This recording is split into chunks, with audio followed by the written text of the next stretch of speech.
नमस्कार मंडळी, आपल्या नवीन ब्लॉगमध्ये तुम्हा सगळ्यांचं मनापासून स्वागत आहे। आजचा ब्लॉगही खूप छान आणि मजेशीर असणार आहे, कारण आज रात्रीच्या जेवणासोबत मी बऱ्याच दिवसापासून आणून ठेवलेलं कॅरेमल पुडिंग पहिल्यांदाच बनवणार आहे। हे पुडिंग कसं बनतं, पहिल्याच प्रयत्नात ते छान जमतं का आणि शेवटी त्याची टेस्ट कशी लागते, हे सगळं तुम्हाला आजच्या ब्लॉगमध्ये पाहायला मिळणार आहे। म्हणून आजचा पूर्ण ब्लॉग नक्की बघा आणि तुम्ही अजून माझ्या चॅनलला सबस्क्राईब केलं नसेल तर आत्ता सबस्क्राईब करा आणि माझ्या या छोट्याशा कुटुंबाचा एक भाग व्हा। चला तर मग जास्त वेळ न घालवता आजच्या ब्लॉगला सुरुवात करूया। तर मंडळी, रात्रीच्या जेवणाला सुरुवात करण्याआधी एक छोटंसं काम करून घेते। बरेच दिवस झाले मी डीमार्टमधून हे कॅरेमल पुडिंगचं पॅकेट आणलं होतं, पण बनवायचं राहूनच गेलं होतं। आज म्हटलं चला आज हे बनवूनच घेऊया आणि हे बनवल्यानंतर फ्रीजमध्ये ठेवून थंड करून सेट करावं लागतं। त्यामुळे जेवणाच्या आधीच हे बनवून फ्रीजमध्ये ठेवते। आणि हो, हे मी पहिल्यांदाच बनवत आहे, त्यामुळे हे कसं तयार होत आहे याची मलाही उत्सुकता आहे। बॉक्सवर जशी कृती दिलेली आहे अगदी त्याच पद्धतीने मी हे बनवणार आहे।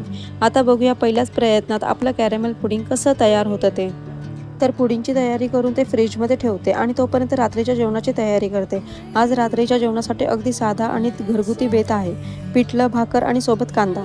आता भाकरीबद्दल काय सांगू मंडळी, मला अजूनही भाकर नीट जमत नाही। सुरुवातीच्या 1-2 भाकऱ्या छान होतात, पण नंतर माझ्या भाकरी काही व्यवस्थित होत नाहीत। तरी आज कसंबसं करून ही भाकर बनवली आहे।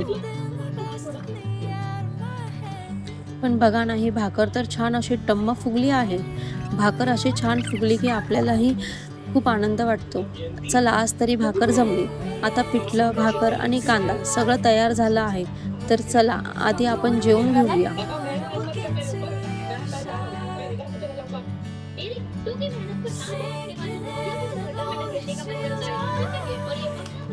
जेवण झाल्यानंतर आता वेळ आली आहे आपल्या कॅरेमल पुडिंगची। खरं सांगायचं तर विहानला पुडिंग खायची इतकी घाई झाली होती की तो जेवणाच्या अगोदरच म्हणत होता पुडिंग कधी देणार। पण त्याला मी सांगितलं की थोडं थांबावं लागेल, कारण पुडिंग फ्रीजमध्ये नीट थंड होऊन सेट झाल्यावरच ते व्यवस्थित होतं आणि खायला अजून छान लागतं। म्हणून आता जेवणही झालं आहे आणि पुडिंगलाही फ्रीजमध्ये चांगला वेळ मिळाला आहे। चला तर मग आता फ्रीजमधून आपलं पहिल्यांदाच बनवलेलं कॅरेमल पुडिंग बाहेर काढूया। आणि मंडळी बघा ना, किती छान तयार झालं आहे। आता टेस्ट करून बघते। वा, टेस्ट तर खरंच खूपच छान आहे। मी पहिल्यांदाच बनवलं होतं, त्यामुळे कसं होईल याची थोडी उत्सुकता होती, पण खरंच पुडिंग खूप छान झालं आहे आणि त्याची चवही मस्त आहे।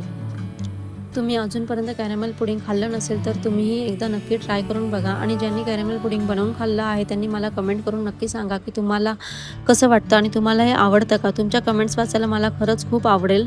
तर मंडळी, आजचा हा छोटासा रात्रीचा ब्लॉग तुम्हाला आवडला असेल तर व्हिडिओला लाईक करा, कमेंट करा आणि चॅनलला सबस्क्राईब करायला विसरू नका।